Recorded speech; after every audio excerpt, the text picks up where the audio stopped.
Welcome on in to another KSL Sports practice recap from Matt Baiamonte and Mitch Harper here. It was practice number 4, so if you remember correctly, Aaron Roderick told us at Media Day the first 5 practices were scripted. There's one more to go before I think they really evaluate things and start to shift how they practice and who gets the reps. But we didn't get to see any 11-on-11. We saw some individual teamwork by position group, and then we saw some 7-on-7.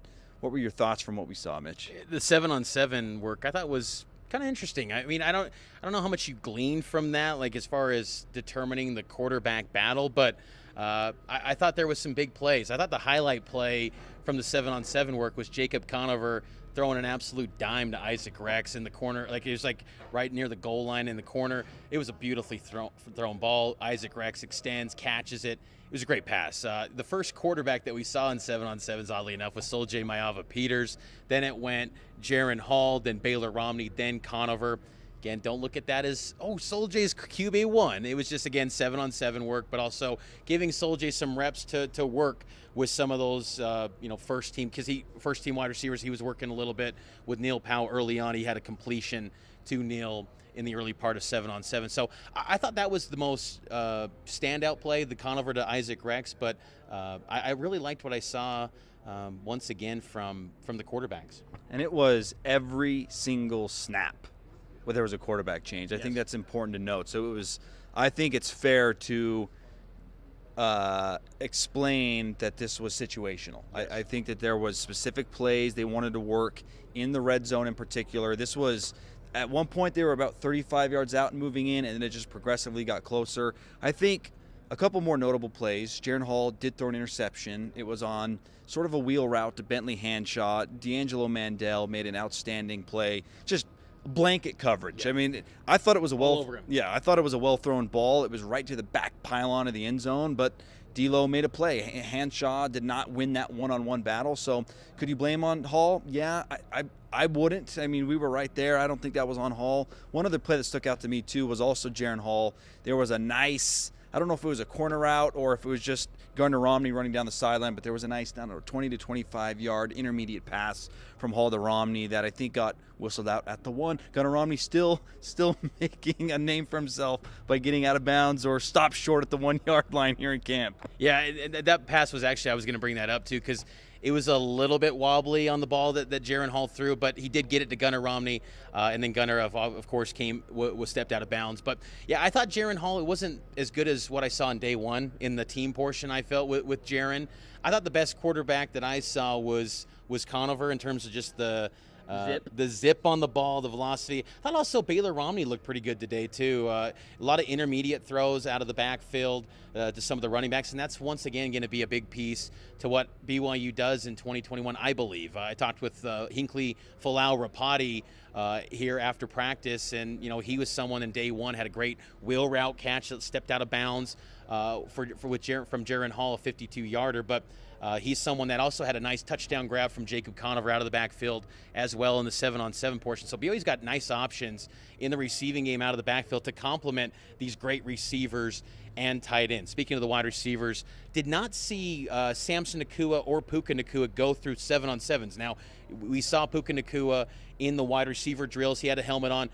Samson was just wearing a bucket hat, kind of just observing from what we could tell today in the media observation portion. Again, we get about 20 to 30 minutes, give or take, of observation time. So just a quick note on those guys who seem like they're kind of being eased into things a little bit. And to put a bow on the wide receiver talk, Mitch, I think the grab of the day was courtesy of a guy that maybe isn't getting enough credit through camp so far. That's Braden Cosper. Yes. Diving catch over the middle, blanket coverage, made the grab. He's made a couple nice grabs that we've seen in person and on the B-roll footage provided by BYU. So Braden Cosper, I don't think there's anything he can do to crack that 1, 2, 3 rotation, but he's a guy who's knocking on the door. And he could maybe be wide receiver 4, maybe wide receiver 5. It was a ball from Jacob Conover. Conover pump fakes, goes over the middle, just ripped it, and Conover dives, or Cosper dives out. Cosper kind of sounds a little bit similar. Cosper dove out and caught that ball. So seeing again the depth of the wide receiver room, like Puka's out, it didn't go through the 7-on-7, or Samson was out in those 7-on-7 portions, yet There wasn't this significant, oh no, what is BYU going to do if those guys are out? The wide receivers look pretty good once again. Even Terrence Fall had a nice grab from one of the quarterbacks, I believe it was for a touchdown as well. So Baylor. yeah, so I think that BYU's deep at that spot, as we've talked about quite a bit, and even Aaron Roderick noted on day one, that's the deepest wide receiver room he's had since he's been in the program. And it's crazy to think, but Aaron Roderick, this is his 4th year. It seems kind of weird. It feels like it's 2 or 3, but this is year 4 for Roderick, and it's the deepest the wide receiver room has been. Some other things that kind of caught my eye when we stepped into the indoor practice facility, we were just kind of seeing the coaches kind of work with their individual position groups and just kind of get an observation of some of the personnel that's working with certain spots. Because again, with BYU the last couple of years, there's a lot of this. This guy's a hybrid. He could do this position. He could play Ocho, Nueve, Cinco de Mayo, Frodo, the Lord of the Rings, whatever position it might be. Some interesting notes. The cornerback room, guys to keep an eye on there. Jacob Robinson transferred from Utah State, Caleb Hayes from Oregon State, Isaiah Harone, Shaman Willis, Keenan Ellis, D'Angelo Mandel. That's kind of your core group. And within that bunch, that could be some of your 6 winning cornerbacks, as we heard. You and I talked with Preston Hadley, who's a DN coach, but we had to give some love to the cornerbacks because that's his background. He likes some of the defensive guys in that spot. Yeah, we'd be remiss if we didn't plug Cougar Sports Saturday here. We talked with Preston Hadley, much more from that coming up later in the week. And Chaz Ayu I had a chance to catch up with Chaz Ayu. One thing I think you'll appreciate, BYU fans as well as Mitch, he says that the secondary, remember, this is day 4. Secondary's up to double-digit interceptions per Chaz Ayu. So I was one of the people, and I've said this on the show, I'm a little worried about the back end of the D. I'm worried about the safety depth. I'm worried about the cornerbacks. But what Chaz told me made me feel a lot better, and what Preston did. There's 6 guys that we feel great with, and that doesn't include Micah Harper. Maybe he comes back at one point during the season. And then double-digit interceptions provided by the defensive backs, and we saw one right in front of us, D'Lo Mandel ripping off a pass from Jaron Hall. So maybe what we thought would be a weakness isn't a weakness for the BYU defense. The problem is, though, with that, and this is the reality of a fall Camp Kalani setting, my mind instantly goes to the quarterbacks. It's doom and gloom. The quarterbacks are throwing picks left and right. Zach Wilson comes save BYU once again, 33-3 to TD to INT ratio. Where is that? Oh, man, all of the INTs. You can't have that, though, man. That's something that's got to be taken care of for these quarterbacks. But, hey, these DBs are making things tough. And, the defense is reacting. They're trying to simulate it as close to a game-type situation as they possibly can. The offense came in with a whole script ready to go. The defense is trying to simulate a game. And I think that this BYU team is going to be good. I feel like I said it on Cougar Tracks podcast. I feel like the foundation is there personnel-wise to get you at least 8 wins. I think anything below that would be, to me, a disaster. I think BYU is good enough to get 8 wins. I feel like BYU on a yearly basis, they got the personnel to do it. Even with the 7 Power 5s, they can win 8 games. I think the question is, can you get quick answers from the quarterback room? Can you get those answers from maybe the 6, 7, and 8, 9 spots of the offensive line? RB3, can you solidify that? And then also, can you solidify the back end of the defense? But it seems like they're getting answers, especially on the back end of the defense. That's exciting because BYU's going to go up against some pretty decent offenses this year. I don't think any great ones, but you got to make sure you can be able to stop some of these high-powered attacks that you see in college football these days. And let's remember, too, I can't wait to hear the interview with Hinckley Rapati, but maybe sometime. Laker fan, by the way. Laker fan. Hinckley. That's that. I like that. But as I jump off the ship, I find out all these other guys after all those horrible moves made by Rob. Anyways, that's for another forum, another topic. But we got to remember, because Kalani told us no season-ending injuries, knock on wood, up until this point. Just a stable of weapons. Like, do you need a quarterback with these running backs to throw for 4,000?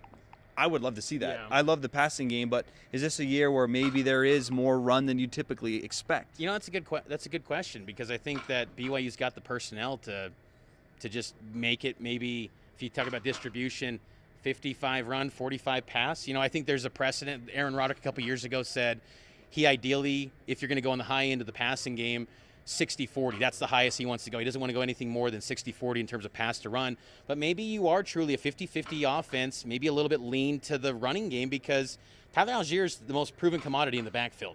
Like Jaron Hall, we think has endless potential. Baylor Romney's solid. Jacob Conover's got a high ceiling, maybe the highest of all the quarterbacks. The proven guy is Tyler Algier, and then behind him, Lopini Katoa, who's as sure-handed as it gets as a running back and can give you 400, 500 yards on the ground as well. So, yeah, I think BYU should hit the ground and utilize that ground attack. I think the question is, will that offensive line be as good as they were last season to create those holes? Like, you think about that Boise State game, play number 2, massive hole opening, and Tyler Algier pops off an 86-yarder. Do you have that offensive line to just dominate at the point of attack like you did last season? If they do, yes, turn to that well early and often, because Tyler Algier is going to be big time. Let's wrap up with a few more news and notes. From me, a few news and notes.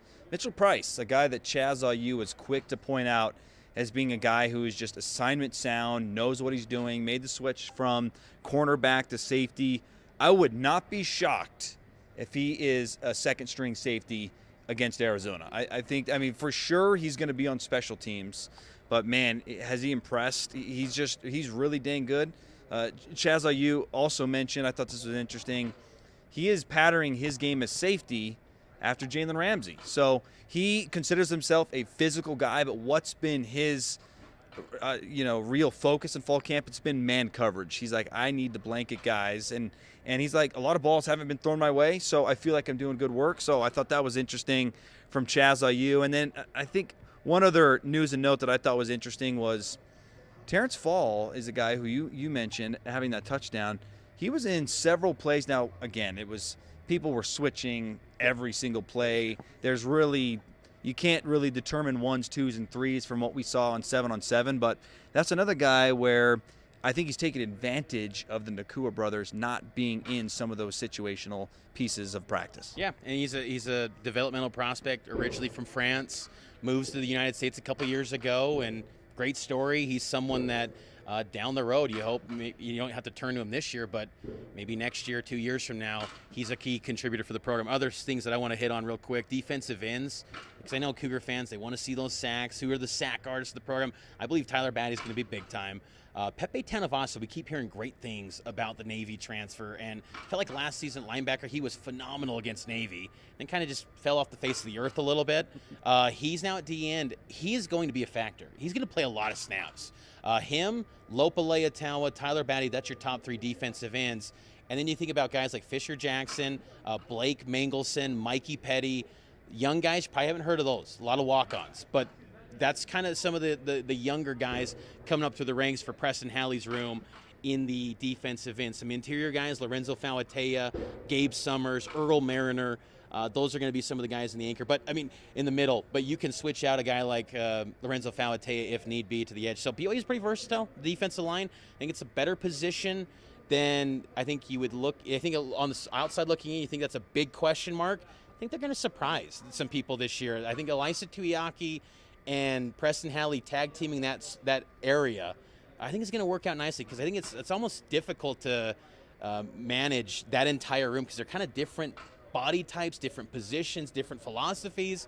I think that's going to work out quite nicely. I like the switch of Preston Halley going to the defensive ends, and I think it's going to work for him in his career. But also I think just for BYU to have just a lot more invested in that defensive line, because we've seen BYU make a massive commitment on the offensive and defensive lines. They got to get success there. You stop that run, because they're going to play 7 Power 5s. And the last time they played a Power 5 schedule was 2 years ago, and BYU was one of the worst run defenses in college football. They can't have that this year. They got to stop the run. That's going to be an area that's going to be a big focus. He's Mitch Harper. I'm at Baiamonte. You can follow him, Mitch_Harper, Baiamonte, Matt. We'll air some of these interviews on Cougar Sports Saturday, this upcoming Saturday, noon to 3. We'll have a live interview following probably the first scrimmage fall camp. So if you haven't already, put it in your calendar and subscribe to the podcast, Cougar Sports Saturday, noon to 3. We'll see you later this week. Thanks for watching.